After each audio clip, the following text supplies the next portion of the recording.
My name is Carol Schwartz and I'm the chair of our community and also chair of the Women's Leadership Institute Australia. Two positions that make me really, really excited to be here with you today. And don't you love Tracy Chapman? I don't think we've been hearing her. Yeah. And I won't lead you in the song like Rowena would have, because I said to her she was so fantastic that if I would have started singing, people would have been out of the auditorium in about 2 seconds flat. But I think it was appropriate that we had Tracy Chapman sort of leading us in after lunch and her song about social justice. I think that we can always rest assured that when Dennis and our community team are behind something, that there's always going to be revolution in the air. Well, it is my very, very great honour and pleasure this afternoon to welcome to Communities in Control the former Prime Minister of Australia, Australia's first female Prime Minister, the very Honourable Julia Gillard.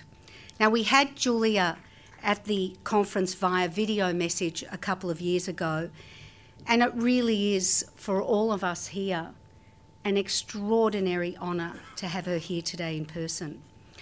Now, sadly, at 11:30 last night, we got a message from Joan Kirner that she really wasn't feeling up to coming today, and I actually had a text exchange with her again very early this morning.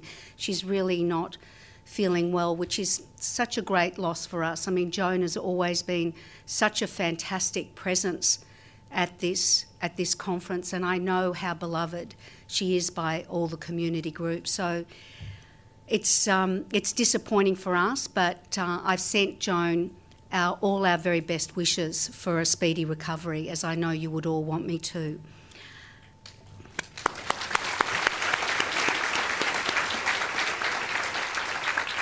And this oration, which is named for Joan, the Joan Kirner Social Justice Oration, reflects Joan's commitment to and passion for social justice.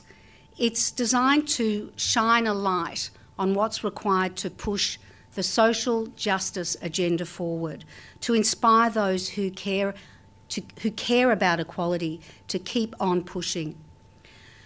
Julia Gillard's term as Prime Minister was characterised by many such initiatives. Amidst the controversies of the hung Parliament and the bitterly fought battles over the role of gender, somehow a raft of socially progressive reforms were given life. Among them was the introduction of the National Disability Insurance Scheme and the Gonski School reforms, as well as stewardship of the National Broadband Network, Australia's first paid parental leave scheme, and of course, she presided over a cabinet that had more than one woman.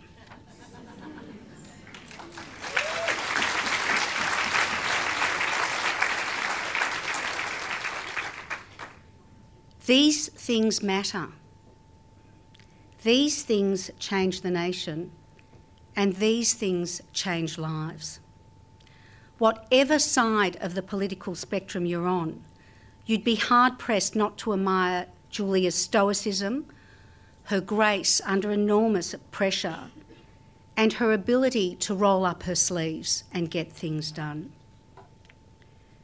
Now, we all know of Julia's great passion for education, and since leaving politics, she's taken up a position as chair of the Global Partnership for Education, and she is also honorary visiting professor at the University of Adelaide. And believe me, she's on a plane a lot because she's been recognised and acknowledged internationally as being a leader in this area. To present the 2014 Joan Kirner Social Justice Oration, it gives me great pleasure to welcome the Honourable Julia Gillard. Thank you so very much. I start by acknowledging the traditional owners of the land on which we meet in a spirit of reconciliation, paying my respects to elders past and present. Can I thank Carol for that very generous introduction? And can I say to her, if I burst into song too, this room would be cleared. I and the other members of my family are about the only non-singing Welsh people on the planet, so no singing for me today. Can I acknowledge too Dennis Moriarty, who's known to all of you, the Group Managing Director of our community, and I thank him personally for making the arrangements for me to be here today. Can I thank Father Joe Caddy, CEO of Catholic Care, and can I acknowledge all those whose hard work has meant that this wonderful event, including all of you, can go ahead. It is my very great pleasure, indeed an honour, to deliver the Joan Kirner Social Justice Oration. And in doing so, I am so incredibly conscious that I'm following two women of great talent who are both friends. Sharon Burrow, who just last week was re-elected as the leader of the International Trade Union Movement, and Joan. It is a... Thank you. It is a great, great pity that Joan is unable to be with us today. I too got the very late night text message. I know from each of us to her, we send all of our best wishes, and I hope that hearing about the success of this event gives her energy and strength. And even though we miss her presence, it is absolutely fitting that this lecture is named in Joan's honour.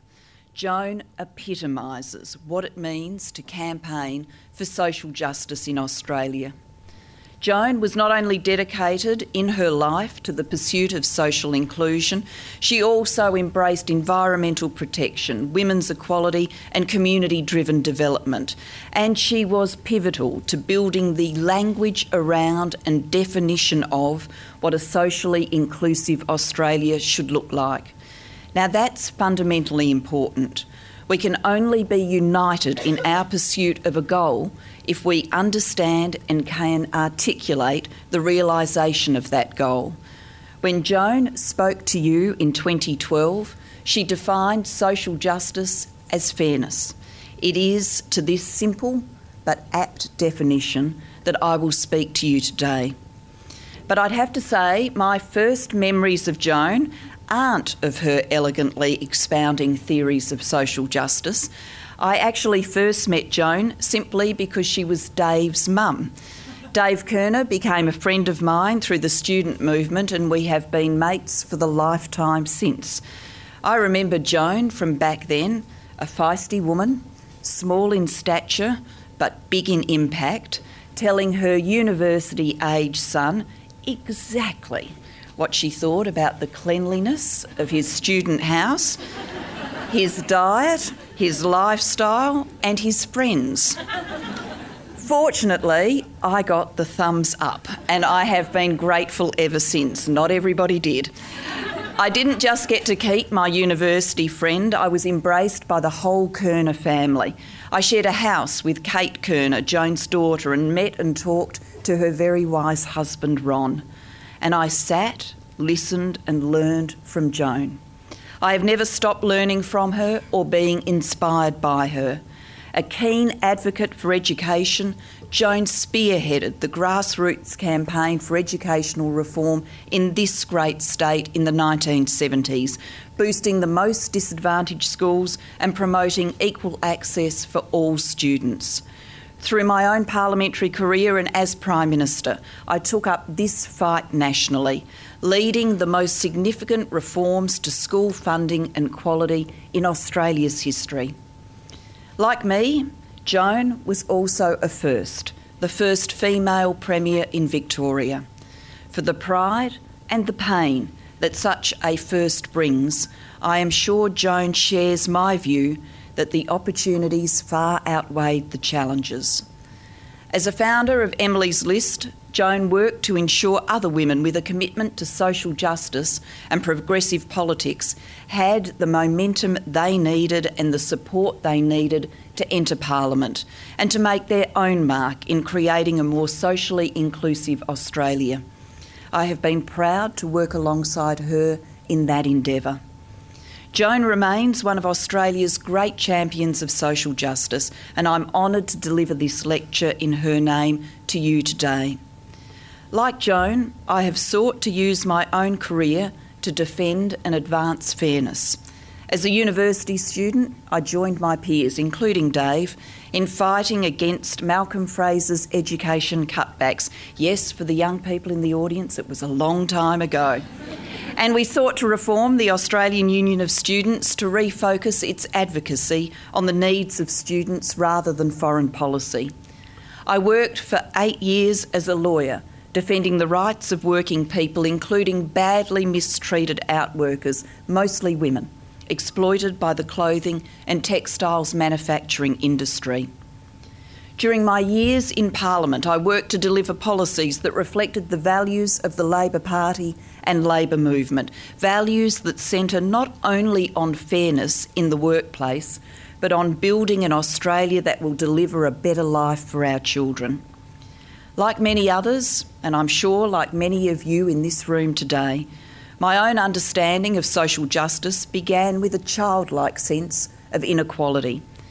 The children at school who failed to keep up with their studies, distracted by challenges at home. The migrant kids who struggled with a new way of life and learning. Differences amongst us between those who had plenty and those who did not have much at all. Even then, I had my own ideas about how to address this lack of fairness. It had to be through education. My parents had both been denied an education and were determined to ensure that my sister Alison and I were not. I formed the view early that a great education could change a child's life and that fairness demanded that every child receives a great one. I still believe that now, as I did then, that education can unlock social justice. For me, a great public education opened up a path that ultimately led to me becoming the 27th Prime Minister of Australia. But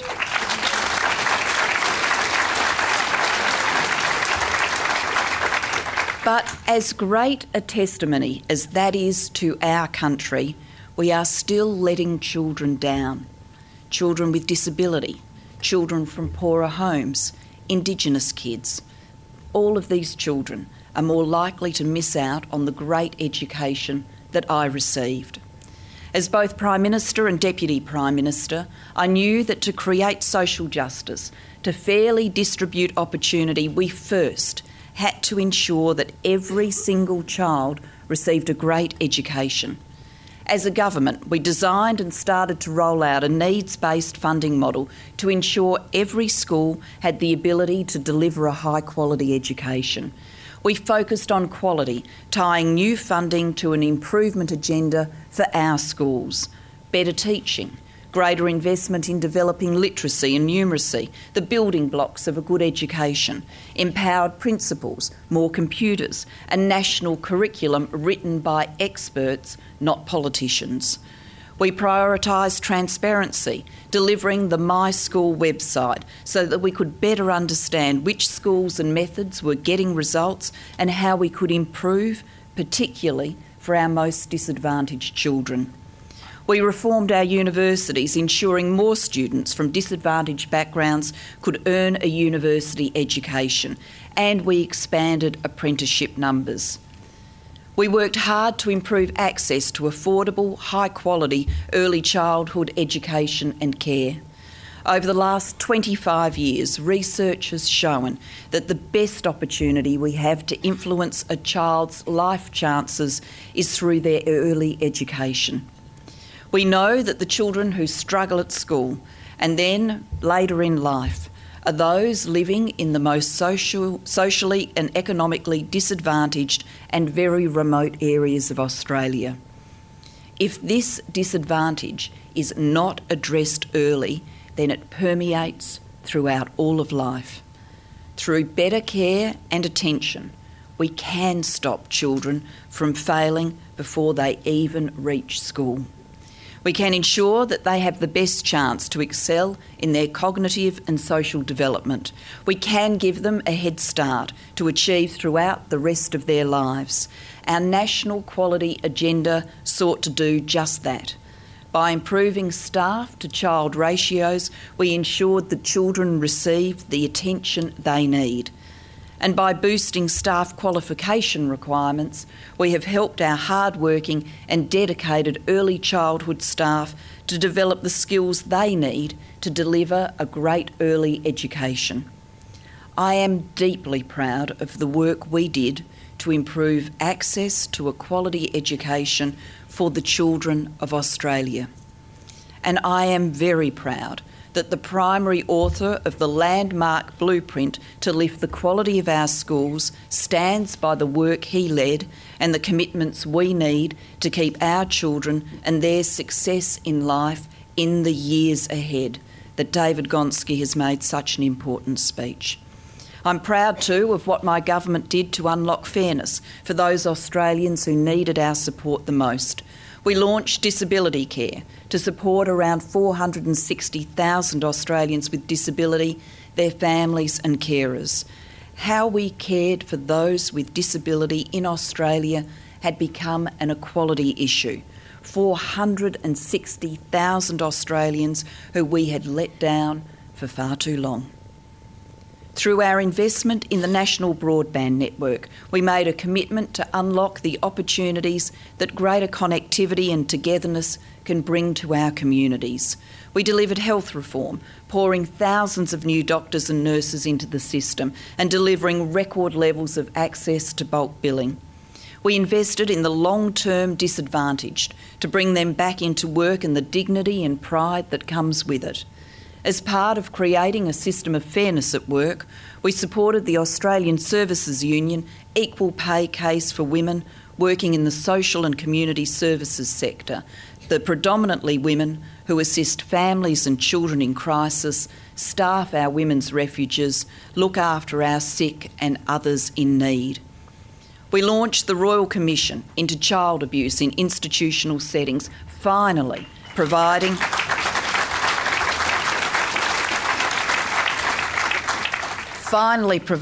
an avenue for those who had been denied the most basic form of justice for so long, an opportunity to speak out. We enhanced our efforts to support gender equity globally by investing $48.5 million over 4 years in UN Women and $320 million over 10 years to empower women in the Pacific. We also appointed Australia's first global ambassador for women and girls. I am deeply honoured to have had the opportunity as Prime Minister to deliver on the social goals I have been fighting for my whole life.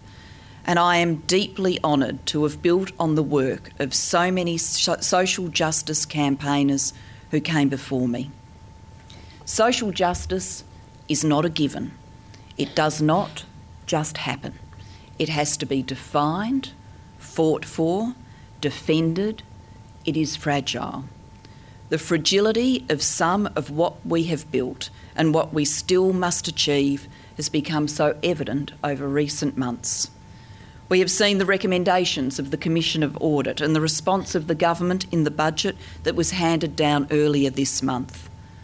Budgets are made of choices. They make us, all of us, no matter what side of politics we're on, think about what we care about the most, what we want valued in our society, what we want to create and reward, preserve and defend. And that is why we are here today. We understand those choices, which ones are right and which ones are wrong.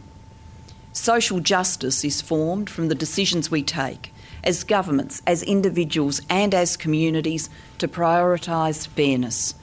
These decisions must be made and remade every day. The arguments that underpin them must be prosecuted and re-prosecuted every day. We need to be clear on what kind of country we want to be for the next century. Who will we care for? What will we value? How will we maximise and share opportunity? In answering these questions, we define our purpose, our dedication to fairness. We need to deliver on this purpose, no matter the opposition we face or the difficulties we encounter. We are not alone in these challenges. Progressive values and the fairness they seek to uphold are under threat across the globe. In the United States, notwithstanding the heroic efforts of President Obama, the American middle class is still struggling to find a firmer measure of economic security. Income growth is stagnant, income inequality is growing, and Washington is gridlocked. More desperately, in places like sub-Saharan Africa and the Middle East, we see the most basic tenets of social justice under attack in the most extreme ways. Right now, the world is shocked and rightly outraged at the kidnapping of over 200 schoolgirls in Nigeria. That is 200 young women denied their basic right to an education and instead destined for a life of slavery. But while these events focus our resolve, we must not be fooled into believing that these abuses are isolated instances. Attacks on basic human rights and social justice are disgustingly common. Consider these statistics for just a moment. According to estimates from the International Labour Organisation, at least 980,000 children are in forced labour as a result of trafficking. 35% of women aged 20 to 24 years old globally were married as children. In 2011, 6.9 million children aged under 5 died, mostly from diseases that could be prevented. 57 million school-aged children are currently not receiving an education, and around 250 million children in the world either fail to make it to grade 4 or do not reach the minimum level of reading, writing and doing maths. This is our world. The ones we share our world with, this is their lives. If we want to change it, education for every child is a key. It is that mission of education for all to which I am dedicating my personal energies now. Through my role as chair of the Global Partnership for Education, I am working to ensure that all girls and boys, no matter where they grow up or what their parents do for a living, have access to a high-quality education. In June, we will be holding the second Replenishment Pledging Conference in Brussels, where we were asking for a commitment of $3.5 billion from our donors. $3.5 billion. This is a difficult task, but these investments are worth making. We can lift 171 million people out of poverty by ensuring every student in low-income countries acquires basic reading skills. We can boost agricultural output in sub-Saharan Africa by up to 25% through investing in girls' education. If we can teach a child's mother to read, that child will be 50% more likely to live beyond the age of 5. With $3.5 billion, the Global Partnership can support the schooling of 29 million children in 66 countries and increase the quality of the education provided. A quality education amplifies and sustains human, economic and social development. It lifts children out of poverty. It brings their families with them. It empowers and it emboldens. It is essential to creating socially just, equitable communities. The world I want to see globally is one where all children, no matter who they are or where they live, get a great education. And of course, this includes Australia. At home, I want a world-class education to be the norm, not the exception. I want us to be invigorated by measuring our performance and use such measurements to enhance equity, not be scared by it. I want kids to get great jobs, to keep learning, to constantly train and reskill to meet the new and complex needs of this, the Asian century. I want to see an educated country, a compassionate country, and a country that holds social justice and fairness at the core of its identity. I want our country to take these values to the world, to constantly serve as a model for and be an advocate of social justice globally. Friends, social justice is under threat on multiple fronts. It is under threat in Australia, and the fight for it globally is as hard as ever. It has taken those before us over a century to build universal access to healthcare, a more equitable and quality education system, a safety net and real support for our parents and grandparents. As a nation, our foreign aid program has invested billions of dollars into developing countries to ensure that the social justice that we have sought to create for ourselves is shared globally. When we don't have a political leadership willing to fight for social justice, the responsibility will inevitably weigh heavy on our communities. It will weigh heavy on the third sector, on our charities and volunteers. It will weigh heavy on our student movements, on the press and on our public servants. It will weigh heavy on our communities and both you and me in this room today. From this great weight, we must grow stronger. We must be clear about our purpose. We must speak with conviction. What I learned from Joan is something that has driven me every waking day in public life, that to succeed in shaping our world, you have to have a sense of purpose about the goals and values you want to serve. Joan epitomises purpose in public life. This is why she is one of the greats amongst us, and why we respect her and care for her and love her very much. What Joan taught me, and what she teaches us every day, is that we must never stop striving to create the socially just Australia and socially just world that the children who follow us deserve. I have complete faith that the conviction to do so is here in this room, and I hope through the course of this conference you will find that conviction burning stronger. I wish you all the best as you take the skills and ideas you have learned at this conference and translate them into your sense of purpose so that you can build your own socially just communities. Joan expects no less from each of us. Thank you very much. Wow, what a fantastically thoughtful and thought-provoking speech, Julia. Thank you so much. Julia has to leave very shortly to get on another international flight, so I'd now like to invite to the stage Tanya Kovac, who has very kindly agreed to stand in for Joan to give the vote of thanks. But while Tanya is making her way to the stage, I'd also like to take a moment to talk a little bit about Joan, the wonderful person for whom this oration is named. I think that Joan needs no introduction to this audience. She is actually Australia's favourite not-for-profit campaigner.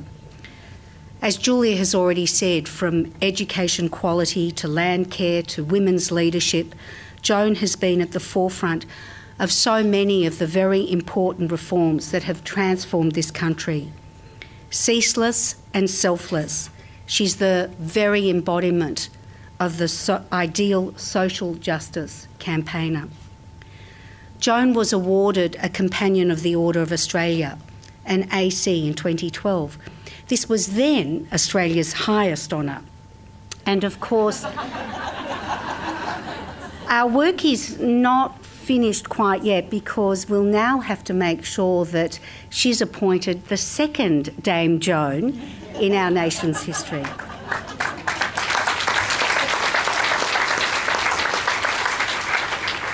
One of Joan's many accomplishments was the co-founding of Emily's List Australia, which has been such a significant organisation in the way that it's set up the system for equality of women in political representation. And I wish that all political parties in this country actually followed the Emily List example. And so it's very fitting that Joan be represented here today by Tanya Kovac, who is currently the national co-convener of Emily's List Australia. Tanya is a writer and human rights lawyer whose many career achievements include serving as part of the legal team assisting Amnesty International in the Tampa case. We are very honoured to have Tanya here today, and please make her welcome.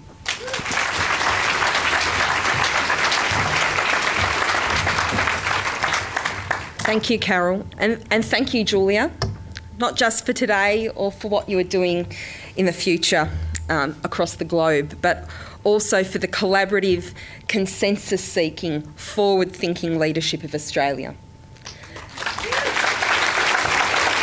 For the NDIS, for Gonski and a better education for all, for the senior learning unit at my children's primary school, and the many other wonderful building education revolution buildings that populate our nation, and for ensuring women were always equal partners in leadership.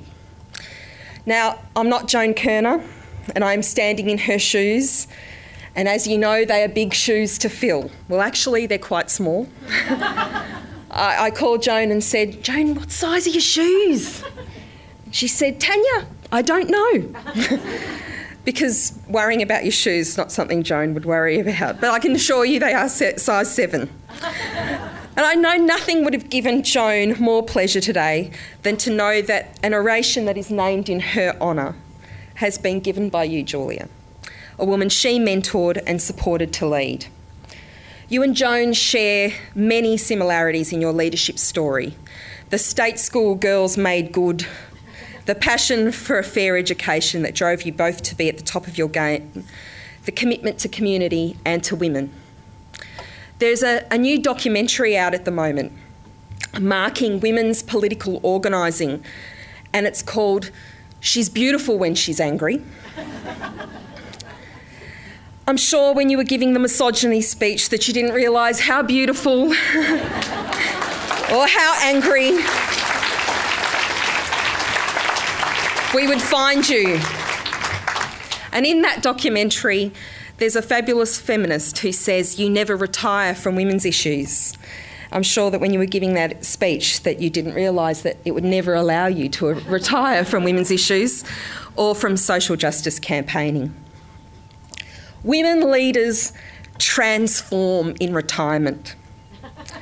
They never give up on women's issues and they never give up on social justice.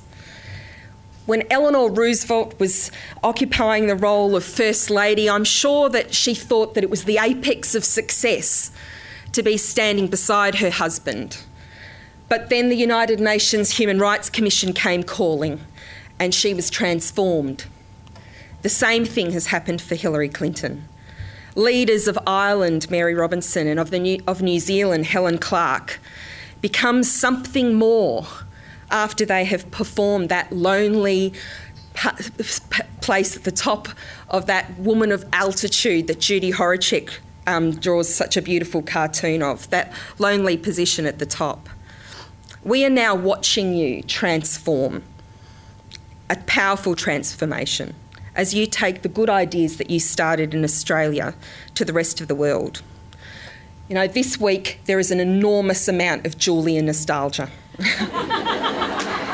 A lot of people wish you were back, baby. And that a lot of that has to do with a diabolical budget. You tried to warn people. Well, the blue ties and the blue bloods are back running this nation. And I can tell you that they're doing that for vested interests. Vested interests that you knew well, that we know well. This is a budget of degradation for social justice and inclusion. It is a budget that hurts the poor, that hurts women, that hurts everyone who is unable to defend themselves. Social justice is the antidote to conservative entitlement. At Emily's List, which is a space where we talk a lot about affirmative action, we are used to attacks from Abbott and Hockey and Bolt and Jones and Albrechtsen and Devine about the initiatives that give women a leg up. You know, affirmative action initiatives that are based around financial positive discrimination, personal positive discrimination, political positive discrimination. We are constantly told, this isn't merit. This isn't meritorious success. Well, there is nothing less meritorious than nepotism. There is nothing less meritorious than reward that is determined only by your wealth. There is nothing less meritorious than hereditary patronage and the boys' club prestige. Social justice is the antidote to that kind of entitlement. Hockey uses weasel words when he portrays welfare as anything else than our human conscience at work trying to promote wellness and fairness for all.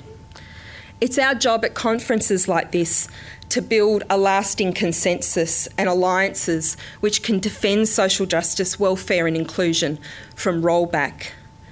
There's no one else behind us, it's us. Joan, Kirner and Julia Gillard provide a vision of a different style of leadership that's collaborative, consultative and compassionate, and one that is aimed at building people up, not tearing them down. We all have to walk in their shoes, no matter how big or small our feet are. Thank you.